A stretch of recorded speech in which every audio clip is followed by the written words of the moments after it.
বুধবাৰে মাজনিশা গুৱাহাটীৰ ৰাজপথত জুবিন গাৰ্গক আক্ৰমণৰ চেষ্টা দুৰ্বৃত্তৰ হাতত বিয়েৰৰ বটল লৈ 6 দুৰ্বৃত্তৰ আক্ৰমণৰ চেষ্টা জুবিন গাৰ্গক এখন বগা ৰঙৰ চিয়াজ বাহনেৰে আগভেটি ধৰি অভব্য আচৰণ অশ্ৰাব্য গালি সুৰামত্ত 6 যুৱকৰ জুবিনক আক্ৰমণৰ চেষ্টা চলোৱা বাহন আছিল যুৱ কংগ্ৰেছী হিৰক ৰাজবংশীৰ 6 দুৰ্বৃত্তৰ বিৰুদ্ধে থানাত এজাহাৰ দাখিল জুবিন গাৰ্গৰ দুখিক শীঘ্ৰে গ্ৰেপ্তাৰৰ নিৰ্দেশ মন্ত্ৰী ডক্টৰ হিমন্ত বিশ্ব শৰ্মাৰ জুবিনক বিতৰ্কৰ ঊৰ্ধত ৰাখক জুবিন অসমৰ সম্পদ বুলি মন্তব্য মন্ত্ৰী ডক্টৰ শৰ্মাৰ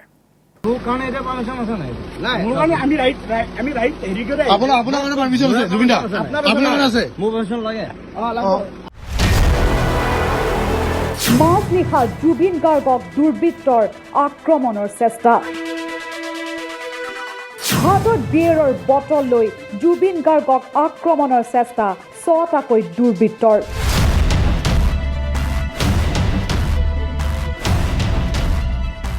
জুবিন গাৰ্গক উদ্দেশ্যি অভব্য আচৰণ অশ্ৰাব্য গালি সুৰাসক্ত উদন্ত 6টাকৈ যুৱকৰ দুটাকৈ স্থানত জুবিন গাৰ্গক আক্ৰমণৰ চেষ্টা চলাইছিল দুৰ্বৃত্তৰ দলটোৱে নিশা প্ৰায় 12:40 গণেশগুৰিৰ পৰা কাহিলীপাৰা সংযোগী পথেৰে আহি আছিল জনপ্ৰিয় কণ্ঠশিল্পী জুবিন গাৰ্গ আৰু সেই সময়ছোৱাতে এই স্থানতে ৰখাই থোৱা আছিল সেই বাহনখন আৰু তাৰ পিছতে জুবিন গাৰ্গক আগভেটি ধৰিছিল সেই 5জনীয়া দুৰ্বৃত্তৰ দলটোৱে আৰু তাৰ পিছত জুবিন গাৰ্গক অভব্য গালি গালাজ দিয়াৰ উপৰিও জুবিন গাৰ্গক আক্ৰমণ কৰিবলৈ উদ্যত হৈ পৰিছিল দুৰ্বৃত্ত দলটোৱে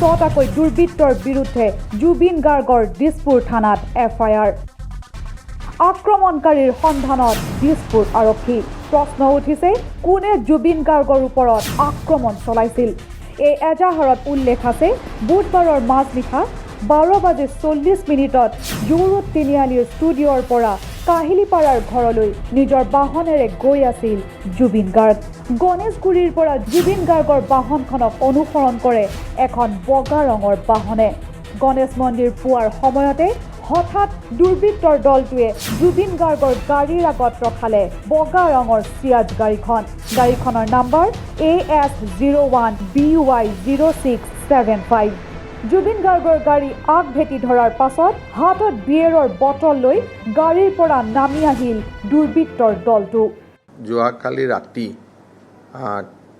এখন গাড়ীত সুৰাপান কৰা কিছু যুৱকে গণেশগুৰি ফ্লাইঅভাৰৰ তলত প্ৰথম আৰু গণেশ মন্দিৰৰ সন্মুখত দ্বিতীয়বাৰ জুবিন গাৰ্গক অকথ্য কথাৰে আক্ৰমণ কৰে আৰু হয়তো পুলিচ বা সিকিউৰিটি তেওঁৰ লগত নাথাকিলে হয়তো ঘটনা অলপ বেয়াৰ ফালেও গ'লহেঁতেন ঘটনাটোক আমি গৰিহণা দিছোঁ আৰু কমিশনাৰ অফ পুলিচক এইটো দায়িত্ব দিয়া হৈছে যে যিসকল দোষী যেহেতু গাড়ী নম্বৰ আদি এজাহাৰত দিয়েই দিয়া হৈছে তৎকালীনভাৱে তেওঁলোকক গ্ৰেপ্তাৰ কৰিব লাগে প্ৰথমে জুবিন গাৰ্গক বিভিন্ন অশ্লীল মন্তব্যৰে ব্যতিব্যস্ত কৰে 6টাকৈ দুৰ্বৃত্তই জুবিন গাৰ্গে প্ৰথমে বাধা দিবলৈ চেষ্টা কৰিছিল দুৰ্বৃত্তৰ দলটোক কিন্তু হাতত বিয়েৰৰ বটল লৈ উগ্ৰমূৰ্তি ধাৰণ কৰে সুৰাসক্ত যুৱকৰ দলটোৱে পূৰ্বতকৈও অধিক অভব্য গালি গালাজ কৰি আতিশায্য চলালে জুবিনক অৱশ্যে সেই সময়ত জুবিন গাৰ্গৰ লগত থকা দুজন ব্যক্তিগত নিৰাপত্তাৰক্ষীৰ তৎপৰতাত ঘটনা অধিক অৱনতি হোৱাৰ পৰা ৰক্ষা পৰে আৰু ইয়াৰ পিছতে দিছপুৰ থানাত এজাহাৰ দাখিল কৰে জুবিন গাৰ্গে জুবিন গাৰ্গ ডাঙৰীয়াই তেখেতে এখন FIR লজ কৰিছে সেই FIR ভিত্তিত আমি কেছ ৰেজিষ্টাৰ কৰিছোঁ FIRৰ মতে 6জন ল'ৰাই যোৱা ৰাতি 12:30মান বজাত তেখেতক হাতত বিয়েৰ বটল লৈ তেখেতক অপদস্থ কৰিছে গালি গালাজ কৰিছে অপমান কৰিছে সেই ভিত্তিত আমি FIRৰ মতে আমি কেছ ৰেজিষ্টাৰ কৰিছোঁ আৰু তদন্ত জাৰি আছে আৰু যিসকল দোষী তেওঁলোকক ধৰাৰ অভিযান চলি আছে সকলো নম্বৰ পাইছোঁ সেইখিনি আমি তদন্ত কৰি আছোঁ আৰু যিসকল লোক দোষী এই ঘটনাৰ লগত জড়িত তেওঁলোকক আমি অনতিপলমে এৰেষ্ট কৰি তেওঁলোকৰ ওপৰত আইনগতভাৱে ব্যৱস্থা ল'ম আৰু আমাৰ অভিযান চলি আছে তাৎপৰ্যপূৰ্ণ যে জুবিন গাৰ্গে জুৰুড তিনিআলিৰ পৰা কাহিলীপাৰাৰ ঘৰলৈ গৈ থকাৰ সময়তে গণেশগুৰিৰ নিৰ্মীয়মান ফ্লাইঅভাৰৰ ওচৰত প্ৰথমে দেখিছিল এই দুৰ্বৃত্তৰ দলটোক সেই সময়ত ফ্লাইঅভাৰ নিৰ্মাণ কাৰ্যত নিয়োজিত থকা শ্ৰমিকক আক্ৰমণ চলাই আছিল ছজনীয়া দুৰ্বৃত্তৰ দলটোৱে আৰু এই কথাত বাধা দিছিল জুবিন গাৰ্গে। ইয়াৰ পাছতে জুবিন গাৰ্গলৈ শৌচালয় দুৰ্বৃত্তৰ দলটোৱে। এই সমগ্ৰ ঘটনা প্ৰত্যক্ষ কৰি আছিল এজন চিকিউৰিটি গাৰ্ডে। কলা গাড়ীটো এইখিনি হাতত আছে, তাৰপিছত বগা গাড়ীটো এইখিনি জেগাত আছে। প্ৰথমত মই যেতিয়া ভিতৰত বহি থাকোঁ তেতিয়া হাল্লা হৈছিলে। হাল্লা হোৱাৰ পিছত মই ওলাই আহিছোঁ। মই বোলো কি হৈছে গেটৰ সন্মুখত মই চাওঁ বুলি ওলাই আহোঁ যেতিয়া, তাৰপৰা সিহঁতে সেইপিনে গ'ল। যেতিয়া সেইখিনি হাতত হাল্লা হ'ল, তাৰে পিছতে পিছ মুহূৰ্তত পুলিচে আহি পালে। পুলিচ আহি পোৱাৰ পিছত মোক সুধিলে, সোধাৰ পিছত মই যিখিনি দেখা পাইছোঁ সেইখিনি কথা। 5জনমান ল'ৰা আছিল, তেওঁলোক কোন আছিল এতিয়া নাজানো। দাদাই কোৱা মানে 5জনমান ল'ৰা আছিলে। এখন বগা ৰঙৰ গাড়ী আছিলে, মাৰুতি চিয়াজ গাড়ীখন নাম্বাৰটোতো থানাত দিয়া হৈছে, দাদাই দিছে থানাত। কালি আমি ৰাতি FIR এখন দিলোঁ। গতিকে কথাটো এনেকুৱা ধৰণৰ হৈছে, তাৰমানে সিহঁতে দাদাকো মানে সিহঁতে ৰেচপেক্ট কৰা নাই, একো কৰা নাই। আৰু মদটো খাই লৈ দাদাক মানে অসভ্যালি সীমান্ত চূড়ান্ত হেৰি কৰিছে। দিছপুৰ আৰক্ষীৰ প্ৰাৰম্ভিক তদন্তত পোহৰলৈ আহিছে জুবিনৰ বাহনক আগভেটি ধৰা চিয়াজ গাড়ীখন পঞ্জীয়নভুক্ত হৈ আছে হীৰক ৰাজবংশীৰ নামত। কোন এই হীৰক ৰাজবংশী? প্ৰদেশ কংগ্ৰেছৰ তত্ত্বাৱধায়ক হৰীশ ৰাৱত, নগাঁৱৰ সাংসদ প্ৰদ্যুৎ বৰদলৈৰ সৈতে এখন আলোকচিত্ৰত দেখা গৈছে এইজন হীৰক ৰাজবংশী। হীৰক ৰাজবংশীৰ পূব শৰণীয়াত থকা বাসগৃহত তালাচী চলালে আৰক্ষীয়ে, কিন্তু পলাতক অৱস্থাত মূল অভিযুক্ত হীৰক ৰাজবংশী। সোধা পোছাৰ বাবে হীৰক ৰাজবংশীৰ ভাতৃক আটক কৰিছে দিছপুৰ আৰক্ষীয়ে। জুবিন গাৰ্গ অসমৰ কলা সংস্কৃতিৰ বাহক হৈৰক। ব্যক্তিগত স্বাৰ্থৰ বাবে জুবিনৰ সহজ সৰল মনটোক ব্যৱহাৰ কৰিব নালাগে। বিতৰ্কৰ পৰা জুবিন গাৰ্গক আঁতৰাই ৰাখক। অসমৰ সকলো ৰাজনৈতিক দল তথা অসমবাসীলৈ এই আহ্বান ডক্টৰ হিমন্ত বিশ্ব শৰ্মাৰ। জুবিন গাৰ্গ সম্পৰ্কত মই দুটা কথা স্পষ্টভাৱে ক'ব খোজোঁ যে ভূপেন হাজৰিকা ডাঙৰীয়া যেতিয়া জীয়াই আছিল, তেতিয়া অসমৰ মানুহে তেখেতকো সেই সময়ত বিভিন্ন সমালোচনা, কটু সমালোচনাৰ জৰিয়তে ব্যতিব্যস্ত কৰি তুলিছিল একাংশ ৰাইজে। মৃত্যুৰ পিছত আমি মানুহজনৰ কাৰণে বহুত কান্দিলোঁ, কিন্তু সেইখিনিতো মানুহজনে দেখি নগ'ল। গুৱাহাটী বিশ্ববিদ্যালয়ত অধ্যাপনা কৰাৰ দিনৰ পৰা, অসম সাহিত্য সভাৰ সভাপতি হোৱাৰ পৰা, দাদা চাহেব ফাল্কে বঁটা গ্ৰহণ পৰ্যন্ত ভূপেন হাজৰিকা দেৱক আমি এছাম ব্যক্তিয়ে সমালোচনা কৰিয়েই থাকিলোঁ। মৃত্যুৰ পিছত সেই একেবোৰ ব্যক্তিয়ে, যিহেতু মোৰ চকুৰ আগতেই এইটো ইতিহাস আছিলে, একেবোৰ ব্যক্তি আমি দুখ প্ৰকাশ কৰিলোঁ। এতিয়া ভূপেন হাজৰিকা দিৱসো আমি পাতোঁ, জন্ম দিৱস, মৃত্যু দিৱস। কিন্তু জীয়াই থকাৰ সময়ত যদি জাতিয়ে সন্মান দিব নোৱাৰে, পিছত এইটোৰ কিমান মূল্য আমি নাজানো।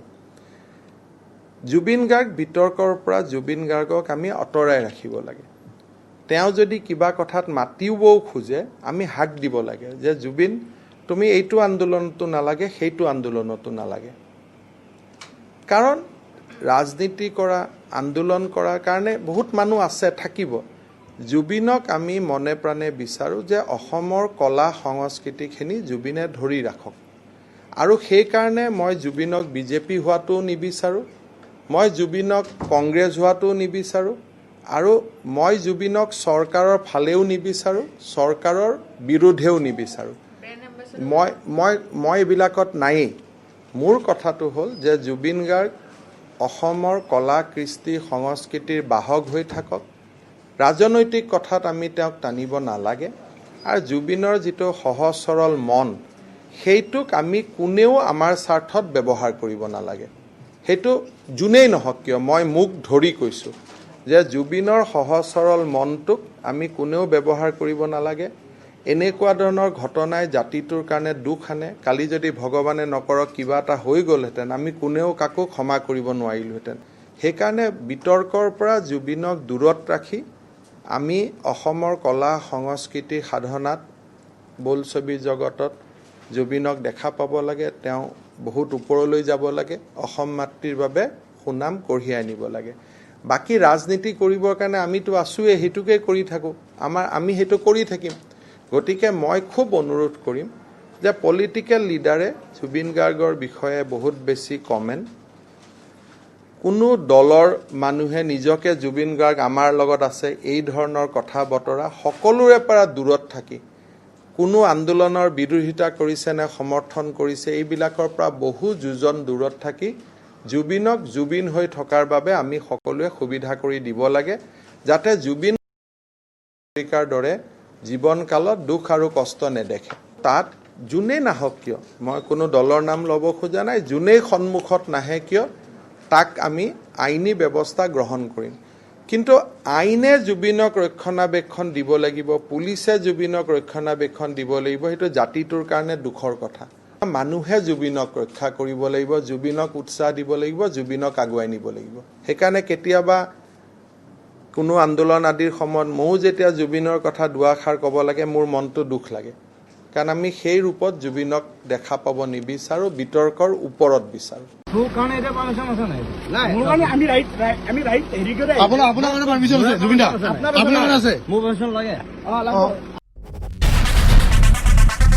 Bureau report news live